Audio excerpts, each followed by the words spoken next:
to share something which, through the medium of the report that you have done, the course that you have done, whatever little you could, change, even a little bit, even a, needle point change can actually culminate into a dominoes effect and make it a huge change over the period of time.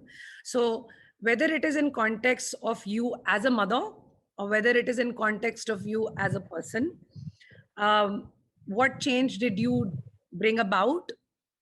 How did you realize that? If it was from the report, great.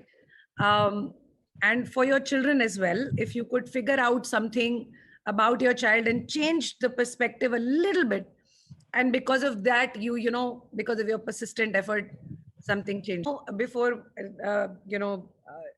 going forward, Charu is again somebody who's done the report for the entire family and many more. But Charu, today we want you in a different capacity. Today we want you as a human being, as a mom. Today we want to hear that. To share that point of view, because I think that is the beginning of my journey as a counselor, any which way. That is what made me convert. Okay, so I was at a point in life where I am, the usual grill that we all hear about. I am the homemaker, I am the mother, and I am the professional. And 2 kids, and a home to take care of.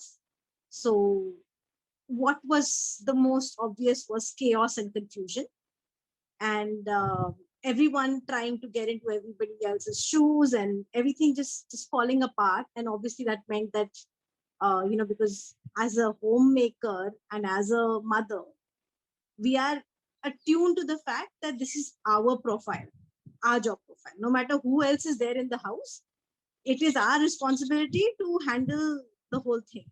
So it comes as a personal failure when everything crashes. And so that's about me in the beginning. Then my kids had, they're both small, they're boys, and they have an age gap of about 2 years. So it became the classic God ki ladai. Who gets mama and who gets her attention was all that there was there in their agenda, whereas my agenda had far many more things to take care of. So I was like, pushing both of them away from my Goti and saying, okay, now just get out and let me carry on with my chores. So in this whole thing, I think the fingerprinting analysis that I went through for both my kids, myself, my husband, gave a very unique solution, which was divide and conquer. Let everyone, it just put such a beautiful perspective for me on what every individual while we're a family, we are genetically connected and all of that stuff. But all of us individually have a separate set of strengths, have a separate set of aspirations, because we all come from a different space and especially different headspace. So isn't it in everybody's favor then to give wings to each individual to thrive? So what I mean is, what happened is that when work from home, school from home, and home from home became a reality, and we were all together in one space, अगर गोद की लड़ाई चलती रहती और उसका कोई diversion नहीं होता, I don't think work from home would have been possible for me. Secondly, there was, everyone was just looking for, there were no boundaries defined really. So everyone was borrowing from each other's energy. So everyone was top of everybody, basically. But with this science, I could understand that my younger kid thrives on experimentation. He loves to experiment. That is his high, that is his strength, because he's an innovative thinker and he's got a high finger dexterity. Some technical terms there I'm just sharing. And the elder son is somebody who needs to know what will happen next. When will it happen next? He cannot live in unpredictability. And I, as a person, thrive on unpredictability. I was a free will thinker and action person, and I continue to be. But when I could I could make sure that the engagement for everybody would be towards utilizing their strengths. So I bought a lot of right toys for my younger son for the experimentation so that he's busy with that, he's engaged with that, he's growing with it. Gave him a lot of avenues in the kitchen to help me out with his experimentation, to the point that as this call was going, my son forwarded me, he's tried making a cake in the toaster. So I mean, let it be. Let the experimentation go on, so it's fine. And that's what, see, as a parent, what is our role? Like Shraddha spoke a lot about it. So I don't think I have much to add, but एक point मैं add करूंगी that as a parent that I feel our role is only to make sure that the kids find their bloom, their space of bloom. So if I know from now itself what the strengths are, I can equip the child to make sure that that bloom doesn't stop. It grows on. Apart from everything else, there's no need to stop anything. I mean, from the report, I've not taken out that one person can't run around, so I'm not going to let him run around. It's not that. Let him live his life. But that engagement will sit in that bloom area, which is the strength core. And similarly for the elder son, I mean, I love to plan out the day with him in the morning over morning tea. He knows exactly what he wants to do the whole day. He tells me, and I treat him as an equal by sharing my day also with him. He knows exactly when I'll be getting in for a meeting, when I'll be free to engage, to play with him, or, whatever chores that I have, I share all the chores. He makes the list for me of what needs to be done or what needs to be bought around the house, because he's good at order. So I use that, and he thrives on it. And make sure that during that planning, we take out that 1 to 2 hours when we're going to be together and what we will do at that time.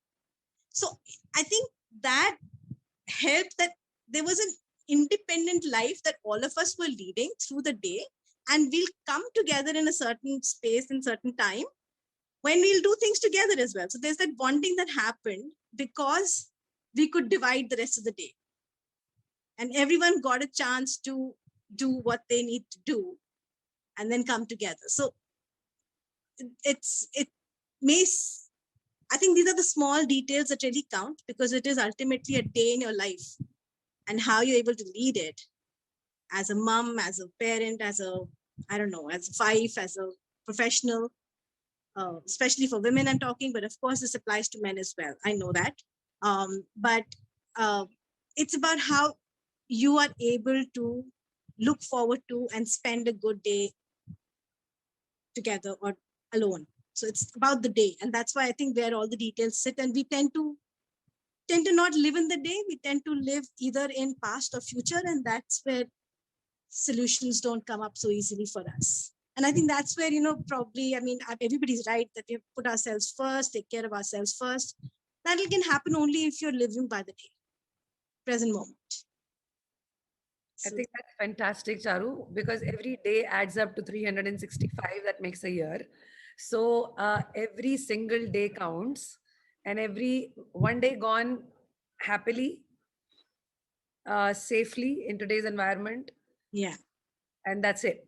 So actually, definitely living one day at a time. The way you summed it up, and I know the boys and the husband, and you, of course, have been, firsthand. You guys were my clients, so I know it. But I've seen you how you put things into perspective very easily, and therefore for you to, I think I've also seen this journey of yours where you've become quite chilled out in terms of, because it's just going to happen. So I've given this to the little one, and by the way, for everybody else who's watching, her kids are 4 and 6, if I'm not wrong, right? Yes. We're talking about very, very small children here, and the reports were done 2 years ago. So we're talking, imagine we're talking 2 and 4. Yeah. So utilizing their strengths gave you freedom is what I have seen. Because Yes, you're managing 3 absolutely. professions right now, 2 children, 3 professions, your time and as a couple time, and that's fantastic. And I remember the time where you said the maximum I can leave the children is for 48 hours. Cut to the time where you had to leave them for 3 weeks. and you had no control over it. So but you could manage that because Yeah. you knew exactly what to do with them. Yeah. And so yes, of course they miss the hugs and the cuddle of the mother and the dad, because both of you were down. However, the impact became much, I mean, it was a softer blow, it was a cushioned Much. blow. So again, the last question: if you have to say something to the mothers and the children, I mean, what would you say? Live and let live. Okay, that was short and sweet, Charu style.